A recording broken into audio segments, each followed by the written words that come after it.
우리 본문 같이 읽겠습니다. 사도행전 25장 1절부터 12절까지 번갈아 읽겠습니다. 사도행전 25장 1절부터 12절까지입니다.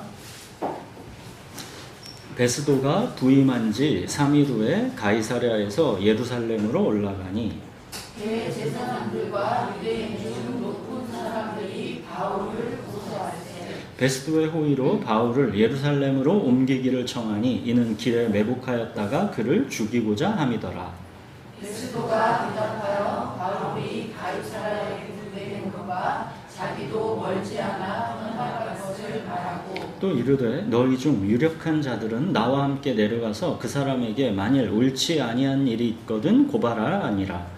베스도가 그들 가운데서 8일 혹은 10일을 지낸 후 가이사랴로 내려가서 이튿날 재판 자리에 앉고 바울을 데려오라 명하니 그가 나오매 예루살렘에서 내려온 유대인들이 둘러서서 여러 가지 중대한 사건으로 고발하되 능히 증거를 대지 못한지라.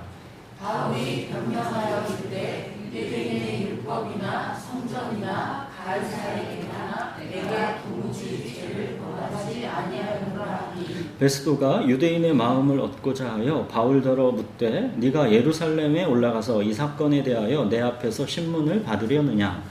바울이 이르되 내가 가이사랴 재판자의 앞에 섰으니 마땅히 거기서 신문을 받을 것이라. 당신도 잘 아시는 바와 같이 내가 유대인들에게 불의를 행하는 일이 없나이다. 만일 내가 불의를 행하여 무슨 죽을 죄를 지었으면 죽기를 사양하지 아니할 것이나 만일 이 사람들이 나를 고발하는 것이 다 사실이 아니면 아무도 나를 그들에게 내줄 수 없나이다. 내가 가이사께 상소하노라 한대.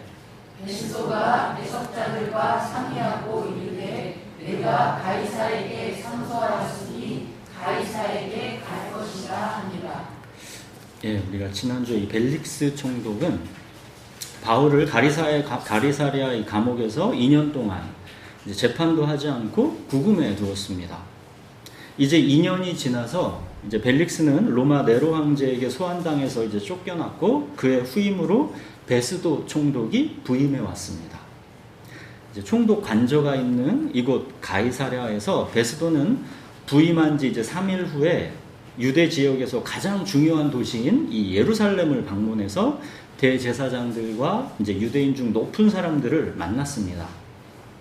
그랬더니 예루살렘의 대제사장들과 높은 사람들이 가장 먼저 베스도 총독에게 부탁한 것은 가이사랴에 있는 바울을 예루살렘으로 데려와서 재판할 수 있게 해달라는 청탁이었습니다. 유대인들은 어차피 죄 없는 바울을 재판으로 죽일 수는 없으니까 길에서 매복했다가 바울을 죽이고자 함이었습니다. 그러나 베스도는 유대인들의 청탁을 들어주지 않고 자기가 이제 곧 바울이 수감되어 있는 가이사랴로 이제 돌아가니까 고발할 사람은 나랑 함께 가이사랴로 가서 거기서 고발하라 합니다. 자, 여러분, 베스도는 이제 막 새로 부임한 신임 총독입니다. 앞으로 이제 유대인들이랑 관계를 잘 지내려면 그들의 청탁을 들어줄 수도 있었습니다. 근데 베스도는 총독 관저도 가이사랴에 있고 바울도 지금 가이사랴에 수감되어 있으니까 재판은 내가 이제 가이사랴로 가니까 가이사랴에서 하는 게 합리적이다라는 지극히 상식적인 결정을 한 것입니다. 여러분 보시면 베스도가 유대인들의 이 청탁을 들어주지 않고 합리적이고 상식적인 결정을 했기 때문에 바울은 암살당하는 것을 피할 수 있었습니다. 여러분, 우리는 하나님께서 홍해가 갈라지는 어떤 기적 같은 이 특별한 방법을 통해서 우리를 보호하시고 인도하실 때만 하나님이 일하신다 이렇게 생각하기가 쉽지만 하나님은 세상 누구를 통해서라도 어떤 상식적인 방법을 통해서라도 하나님은 일하십니다. 아니, 거의 대부분은 하나님은 초자연적인 방법이 아니라 하나님께서 운행하시는 이 자연적인 질서, 지극히 상식적인 방법을 통해 일하십니다. 하나님은 천지의 주제이십니다. 하나님은 빌립보 감옥에서 초자연적인 방법으로 지진을 일으켜서 옥문을 여시고 천사를 통해서 바울을 묶고 있던 쇠사슬을 풀어준 적도 있으시죠. 그렇지만 많은 경우에는 하나님은 마치 우연처럼 보이는 지극히 자연스럽고 상식적인 방법을 통해 일하십니다. 고린도에서 재판에서는 이 갈리오 총독이 바울이 변론할 필요도 없이 알아서 합리적인 판결을 내려줘서 문제가 자동으로 해결됐었고, 에베소 극장에서는 바울이 아무 손도 쓸 수 없었던 상황에서 에베소 서기장이 사태를 진정시켜줬었죠. 그러니까 고린도의 갈리오 총독이든 에베소 서기장이든 그들이 하나님을 믿는 사람들이 아니었죠. 바울에게 잘해주려고 특별히 상식을 벗어나 우대를 해준 것도 아니었죠. 그냥 어쩌면 지극히 늘상 있는 상식적이고 우연처럼 보이는 그런 일들입니다. 이게 과연 하나님이 해주신 일인지, 우연히 그렇게 된 건지 남들이 보면 잘 안 보이는 그런 일들입니다.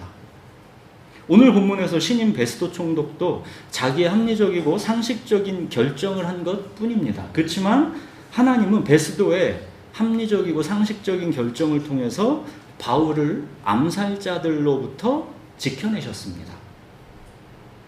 여러분, 우리가 하나님의 임재에 대한 믿음의 감각이 섬세하다라는 것은 우리에게 펼쳐지는 이 평범한 우리 삶의 현실들 속에서 그냥 모든 것을 우연으로 보고 지나쳐버리느냐, 아니면 천재의 주제이신 하나님, 우리의 목자이신 하나님, 우리의 아버지이신 하나님께서 우리를 돌보고 계심을 민감하게 느끼고 있느냐, 그 차이입니다.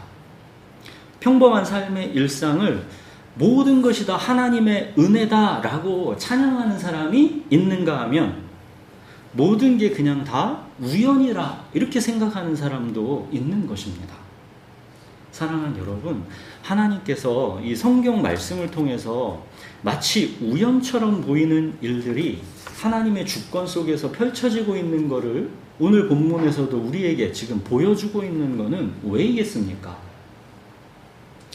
우리 일상의 삶 속에서 하나님께서 당신의 자녀들을 부족함 없이 지켜주시고 인도해 주신다는 것을 믿고 의지하라는 것입니다. 우리는 마치 우리의 삶이 가이사랴 감옥에서 답답하게 2년을 갇혀 있으면 하나님이 나를 방치하시는 게 아닌가 싶을 수 있지만 그게 아니라는 겁니다. 나도 모르는 사이에 하나님은 나를 돌보시고 계시다는 겁니다. 자, 바울이 가이사랴 감옥에 갇혀 있으면서 지금 예루살렘에서 베스도 총독이 유대인들의 청탁을 들어주지 않아서 암살자들로부터 자기 목숨이 지켜지고 있는 것을 바울이 감옥에서 알겠습니까? 그 순간에 바울은 모르고 있겠죠. 무슨 일들이 벌어지고 있는지. 베스도 총독도 바울 지켜주려고 그렇게 한 것도 아니고요. 그러나 우리 모든 삶은 하나님의 이 역동적 주권 안에서 이루어지고 있다라는 겁니다. 주님이 우리의 목자시니 우리에게 부족함이 없다라는 것을 믿고 불안해하거나 두려워하지 말라는 것입니다. 자, 바울이 이제 가이사랴 감옥에 갇힌 지 이제 2년이라는 시간이 흐른 겁니다. 결코 짧은 시간이 아닌데 2년의 이 시간이 지났는데도 유대인들의 가장 큰 관심자는 여전히 바울을 죽이는 것입니다. 그로 인해 신임 베스도 총독에게는 바울 재판이 가장 중요한 이슈가 되었습니다. 신임 베스도 총독 입장에서는 대체 바울이라는 자는 무슨 죄를 지었길래 대제사장들과 높은 사람들까지 다 나서서 죽이려고 혈안이 되는 것일까? 그게 궁금하지 않을 수가 없지요. 그래서 이제 베스도는 가이사랴로 이제 내려와서 곧바로 이튿날 재판을 열고 이제 바울을 불렀습니다. 7절 보시면 예루살렘에서 내려온 유대인들이 먼저 이제 바울을 고발합니다. 근데 역시나 아무 증거도 되지 못했습니다. 이제 8절에는 이번에 바울이 변론합니다. 바울은 유대인의 율법이나 성전이나 가이사에게나 난 아무런 죄도 범하지 않았다 그럽니다. 자, 유대인들은 증거를 못 대고 바울은 아무런 죄가 없다고 하고, 그럼 재판의 결과는 당연히 무죄 석방이 되어야 맞는 것이죠. 근데 베스도 총독은 바울을 무죄 석방하기는 정치적으로 많은 부담이 있습니다. 그렇게 되면 이제 유대인들의 심한 반발이 있을 것이기 때문입니다. 그래서 이제 9절 베스도가 유대인의 마음을 얻고자 해서 이제 바울더러 예루살렘에 올라가서 내가 주관하는 종교 재판을 받겠느냐 이렇게 물어봅니다. 그 자리에 있는 이제 유대인들의 비위를 맞춰주려고 하는 그런 말인 것이죠. 그러나 바울은 2년 전부터 유대인들이 자기를 암살하려는 것을 알고 있지요. 예루살렘으로 올라가는 순간 자기는 암살당할 것이다라는 것을 바울은 압니다. 그래서 바울은 자기는 로마 시민이니까 로마 황제 가이사께 상소하겠다 합니다. 이게 이제 바울의 중대 결심인 것이죠. 바울은 신임 총독 베스도가 왔으니까 이제는 무죄 석방될 것이다 기대했을 겁니다. 2년 정도 지났으니까 유대인들이 자기를 죽이려는 분노도 이제는 어느 정도 수그러져 있을 것이다 생각했을 겁니다. 근데 상황이 흘러가는 게 전혀 그렇지가 않은 겁니다. 유대인들은 여전히 자기에 대한 분노가 하늘을 찌르고 언제든지 암살하려는 살기가 느껴지고 있고, 베스도 총독은 자기를 무죄 석방해 주는 게 아니라 유대인들의 환심을 사기 위해서 예루살렘에 올라가서 재판을 받아보는 게 어떻겠냐 이런 타협안이나 제시하고 있는 그런 상황이죠. 2년이 지났어도 상황은 여전히 풀릴 기미가 지금 안 보이는 겁니다. 그래서 마침내 이제 바울이 중대 결심을 한 게 뭐예요? 로마 황제 가이사에게 이제 상소하는 겁니다. 또 얼마나 더 이제 오랫동안 감옥에 머물면서 지루하고 피곤한 이 재판 과정을 로마에 가서도 거쳐야 될지 그걸 진짜 막막하고 모르지만, 그렇게 죄수의 몸으로라도 바울은 로마에 들어가겠다라는 중대한 결심을 한 것입니다. 하나님은 이미 바울에게 로마에 대한 비전을 여러 차례 확신시켜 줬었지요. 담대하라. 네가 예루살렘에서 나의 일을 증언한 것 같이 로마에서도 증언하여야 하리라. 하나님은 바울에게 이 로마에 대한 비전을 확실하게 심어주셨습니다. 이 제국의 심장부 로마에 가서 복음을 증언하는 것, 바울은 이렇게 땅끝까지 복음을 전하고자 하는 이 열정으로 불타고 있던 겁니다. 그러나 바울은 이제 석방되고 나서 자유인의 몸으로 로마로 들어갈 계획이었지만 결국 이제 계획을 바꿔서 죄수의 몸으로 로마로 입성되게 이제 되는 것이죠. 죄수의 몸으로 로마에 들어간다라는 것은 바울에게는 쉽지 않은 결정입니다. 자기는 당연히 떳떳하지요. 그렇지만 로마 사람들은 어떻게 생각하겠습니까? 색안경을 끼고 보게 되는 것이죠. 무슨 죄를 저질렀길래 황제의 심판을 받으러 왔을까? 로마 사람들이 수근수근 할 수 있는 거지요. 상식적으로 생각해보면 이 죄수라는 신분이라는 것은 사실상 복음 전도에 아무래도 장애가 될 수밖에 없는 겁니다. 오늘날에도 검찰이 기소하고 이제 그 기소를 받아서 이제 언론이 막 떠들면 사법부의 재판이 있기도 전에 그 사람은 이미 죄인 취급당합니다. 2, 3년 후에 최종 대법원 판결이 그때 무죄로 나와도 그 사람은 이미 죄인으로 한 1, 2년을 썩은 그런 상황인 것이죠. 그때는 이미 사람들에게는 그 사건에 관심도 없게 되는 겁니다. 자, 그럼에도 불구하고 바울은 그래도 죄수의 몸으로 가는 방법, 이 방법 말고는 없다고 판단했기 때문에 가이사에게 상소한다 한 것입니다. 네가 로마에서도 나를 증언하여야 하리라. 하나님의 이 말씀을 바울은 믿고 의지한 겁니다. 내가 죄수의 몸이어도 하나님께서 이 방법 쓰시는 것이라면 자기는 괜찮다는 겁니다. 내가 자유의 몸인지 죄수의 몸인지 하나님께 그게 문제가 아니다라고 바울은 생각하는 겁니다. 자기는 원래 보배를 담은 질그릇에 불과하다는 것이죠. 어차피 보배는 예수 그리스도이니까 자기가 비록 죄수의 몸이어도 하나님께서 그렇게 정하셨으면 하나님이 일하실 것이다 라고 바울은 믿은 겁니다. 바울에게는 다른 사람들의 시선, 오해와 편견, 그런 게 하나도 중요하지 않았던 겁니다. 주인공은 자기라는 질그릇에 담긴 보배이신 예수님이기 때문에 질그릇인 자기는 의미가 없다는 것이죠. 바울은 사역에 있어서 항상 이거 하나가 분명했던 사람입니다. 바울 자기는 복음을 전하기 위해서 하나님께서 택하신 그릇에 불과하다는 겁니다. 이 그릇을 어느 용도에 어느 때에 사용할지는 전적으로 하나님의 주권이라는 것입니다. 내가 죄수의 몸이어도 하나님께서 그렇게 정하셨으면 하나님은 비록 내가 죄수의 몸이어도 그 그릇에 보배이신 예수 그리스도를 담으신다라는 것. 바울은 이걸 믿은 겁니다. 자기는 철저하게 무익한 종에 불과하다는 것입니다. 우리가 이 보배를 질그릇에 가졌으니 이는 심히 큰 능력은 하나님께 있고 우리에게 있지 아니함을 알게 하려 함이라 그랬죠.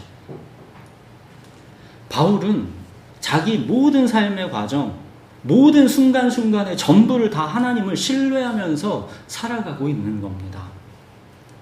자, 이처럼 삶의 과정을 신뢰하는 것, 이게 예배입니다. 우리가 삶의 예배라 할 때 우리가 예배를 어떻게 삶으로 삽니까? 삶의 과정을 신뢰하는 것, 이게 하나님을 경외하고 높이는 예배입니다. 바울은 그렇게 오직 하나님만을 믿고 죽으면 죽으리라 하는 심정으로 가이사에게 상소한 것입니다. 자, 여러분, 지금 일이 돌아가고 있는 것을 한번 잘 보십시오. 바울은 감옥에 갇혀 있어서 아무것도 할 수 없는 완전한 수동태의 입장입니다. 자, 그러나 신임 총독 베스도, 자, 유대 총독입니다. 근데 대체 기독교가 뭐길래, 예수가 누구이길래 이렇게 온 나라가 시끄러우냐? 그렇게 지금 복음은 그에게 가장 뜨겁고 중요한 관심사가 되어 있습니다. 그리고 이제 다음 주부터 볼 13절부터 보시면 유대 왕인 아그리빠뿐만 아니라 이제 천부장들과 높은 관직의 사람들이 다 이 바울 사건의 청문회에 다 모이게 됩니다. 바울은 감옥에 묶여서 아무 일도 못하고 있지만 재판받는 과정에서 오히려 복음의 소문은 퍼져가고 있는 겁니다. 로마에서 파견한 이 유대 총독, 또 유대 왕, 천부장들과 높은 관직의 사람들까지 생각지도 않게 이 재판 과정에서 복음을 다 듣게 되는 겁니다.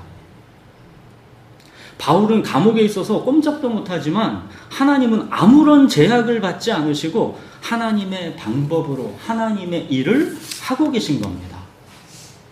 여러분, 바울이 무슨 수로 유대 총독이나 유대 왕, 또 천부장들과 높은 관직의 사람들을 직접 만나서 복음을 전할 수가 있겠습니까? 바울이 누구라고?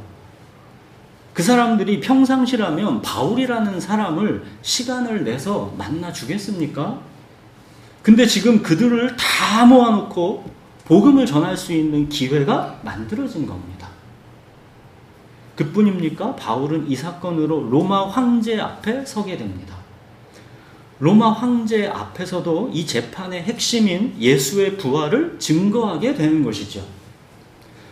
바울이 죄수의 몸으로 재판받는 게 아니면 무슨 수로 로마 황제를 만나서 그 앞에서 예수의 부활을 증거할 수가 있었겠습니까?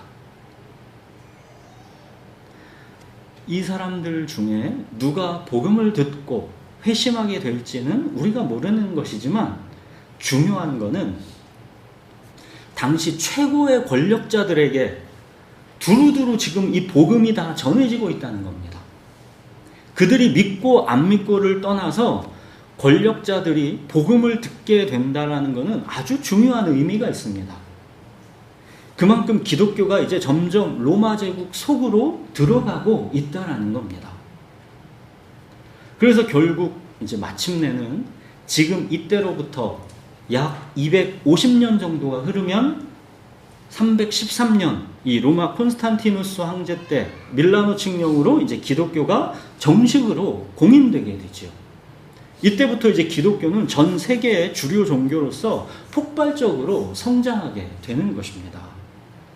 자, 여러분 보십시오. 바울은 가이사랴 감옥에서 죄도 없이 2년 동안을 갇혀서 억울하게 아무것도 할 수 없는 처지였지만 오히려 하나님은 그 상황에서도 놀랍게도 하나님의 일을 하고 계시다는 겁니다. 하나님은 삶의 과정을 신뢰하는 이 예배자 바울을 통해서 하나님의 일을 하고 계신 것입니다. 자, 핵심은 뭡니까? 우리 삶의 모든 과정을 하나님의 역동적 주권을 믿고 신뢰하라는 겁니다. 하나님이 우리와 함께 하시며 하나님의 일을 해나가신다라는 겁니다. 우리가 삶의 과정을 신뢰한다라는 게 이게 말처럼 쉽고 간단한 게 아니죠. 여러분이 한 주간 살아온 것만 딱 봐도 그렇지 않습니까? 우리 삶은 어렵고 힘들고 복잡합니다. 이 결코 만만치가 않습니다. 가이사랴 감옥에서 하염없이 2년을 갇혀 있어야 하는 이 낙심과 어둠의 시간이 있기도 합니다. 또 우리의 이 죄와 연약함으로 무수한 실패를 우리가 반복합니다. 그러지 않아야 하는데 우리가 알면서도 순간 짜증과 불평과 험한 말을 막 폭발적으로 쏟아넣기도 합니다. 그렇게 넘어지고 쓰러졌다가 다시 예배의 자리에서 주님은 우리에게 다시 회복을 주십니다. 이렇게 오랜 시간에 복잡한 삶의 엉킴, 죄와 연약함, 고통과 고난, 침묵과 인내, 그 삶의 용광로 속에서 우리가 점점 삶의 과정을 신뢰하는 예배자가 되어가는 것입니다. 여러분, 우리 시선이 나에게 갇히면 안 되고 항상 주님을 바라봐야 합니다. 우리의 시선이 주님을 바라보는 것, 이걸 뭐라고 합니까? 이걸 예배라 합니다. 예배의 자리에서는 우리의 시선을 주님께로 바라보기 때문에 그래서 이 예배의 자리에는 회복이 있는 겁니다. 우리의 시선이 주님을 바라보아야 우리에게 회복이 있습니다. 여러분, 우리 삶이 주님만을 바라보는 예배가 될 때 그때 우리는 삶의 과정을 신뢰하는 눈이 트이게 됩니다. 여러분, 예배하는 자가 삶의 과정을 신뢰하는 것입니다. 이게 예배자의 복입니다. 자, 여러분, 예배자 바울을 보십시오. 네가 로마에서도 나를 증언하여야 하리라 하나님이 말씀하셨지만 바울은 가이사랴 감옥에서 2년을 갇혀 있었습니다. 그러고도 석방되지 못하고 마침내는 죄수의 몸으로 로마에 들어가게 됩니다. 그러나 바울은 그 모든 삶의 과정 속에서 주를 향한 예배자로 언제 어디서나 서 있었습니다. 시선이 자기에게 갇혀 있지 않고 언제나 주님을 바라보는 예배자 바울을 주님께서 이끌어 가시는 과정을 보십시오. 이 과정을 보면 우리의 생각과 기대와는 다르지만 하나님의 때에 하나님의 방법으로 하나님은 한치 오차도 없이 당신의 일을 해나가고 계시다라는 것을 우리가 보게 되는 겁니다. 네가 로마에서도 증언하여야 하리라 하신 하나님은 하나님의 때에 하나님의 방법으로 결국 바울을 로마로 보내시는 겁니다. 그러니 모든 상황 속에서 시선이 자기에게 갇혀 있지를 말고 주님을 바라보고 내게 주어진 삶의 과정을 신뢰하라는 것입니다. 여러분, 삶의 과정을 신뢰하라는 게 자칫 운명주의로 비춰질 수 있지만 그거는 기독교 신앙을 오해하는 것입니다. 기독교는 운명주의가 아닙니다. 하나님은 우리가 인샬라, 운명주의로 하나님을 종교적으로 받아들이는 게 아니라 삶의 과정에서 하나님과의 관계를 체험하기를 바라시는 겁니다. 내가 너를 사랑하고 기뻐하노라. 이 하나님과의 관계를 체험하는 것, 이게 예배이지요. 여러분, 우리에게 뭐가 필요하고 뭘 우리가 원하는지를 우리가 기도하지 않아도 하나님은 다 아시죠. 근데도 하나님은 간절히 기도하라 하시는 거는 하나님이 못 들으실까봐가 아니라 우리가 하나님과의 관계를 체험하기 원하시기 때문입니다. 말씀으로 우리의 삶을 뚫고 들어오시는 체험, 간절한 기도가 하나님의 응답을 받았을 때 하나님을 만나게 되는 체험, 찬양으로 하나님을 기뻐하고 감사하는 체험. 하나님은 우리가 이렇게 우리 삶의 과정 속에서 내가 너를 사랑하고 기뻐하노라, 이 하나님의 관계를 체험하기를 원하시는 겁니다. 여러분, 예배는 내가 너를 사랑하고 기뻐하노라, 이 하나님과의 관계 체험입니다. 하나님과의 관계를 체험하는 것, 이거는 앞이 보이지 않아도 나아갈 때, 이해되지 않아도 살아낼 때, 이렇게 삶의 과정을 신뢰하는 가운데서 이게 깊어져 가는 것입니다. 하나님은 바울에게 분명히 네가 로마에서도 나를 증언하여야 하리라 말씀하셨습니다. 그러나 하나님은 바울을 가이사랴 감옥에 2년을 묵혀두셨습니다. 그러나 이 영적 혼돈의 시간은 결코 헛된 낭비가 아니라 바울과 하나님의 관계가 깊어져가는 시간인 겁니다. 바울의 예배가 그만큼 깊어져가는 것입니다. 여러분, 우리의 생각, 우리의 길보다 하나님의 생각, 하나님의 길이 높습니다. 삶의 과정 속에서 하나님을 신뢰하십시오. 내 삶의 과정이 어떠하든지 하나님의 때에 하나님의 방법으로 우리 모든 삶을 합력해서 선으로 만들어 가실 것을 믿으시고 삶의 과정을 신뢰하십시오.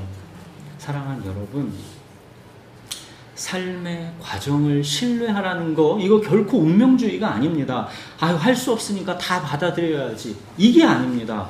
우리는 허약한 운명주의의 발판 위에 서 있는 게 아닙니다. 그냥 어쩔 수 없으니까 다 운명으로 받아들여야 하는 게 아닙니다. 우리는 예수 그리스도의 십자가와 부활이라는 이 역사적 사건, 이 굳건한 반석 위에 우리가 서 있는 것입니다. 하나님의 아들이신 예수께서 죄인 중에 괴수인 나를 위해 죽으셨습니다. 그리고 부활하셔서 나의 주님이 되셨습니다.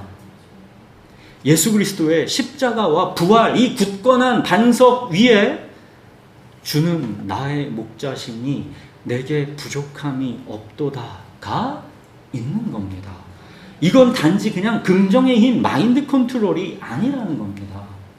예수 그리스도의 십자가와 부활, 이 굳건한 반석 위에 내 평생의 주의 선하심과 인자하심이 반드시 나를 따르는 도다가 있는 것입니다. 우리는 허약한 운명주의의 발판 위에서 그냥 마인드 컨트롤로 가까스로 자기 세뇌하면서 살아가는 게 아니라는 겁니다.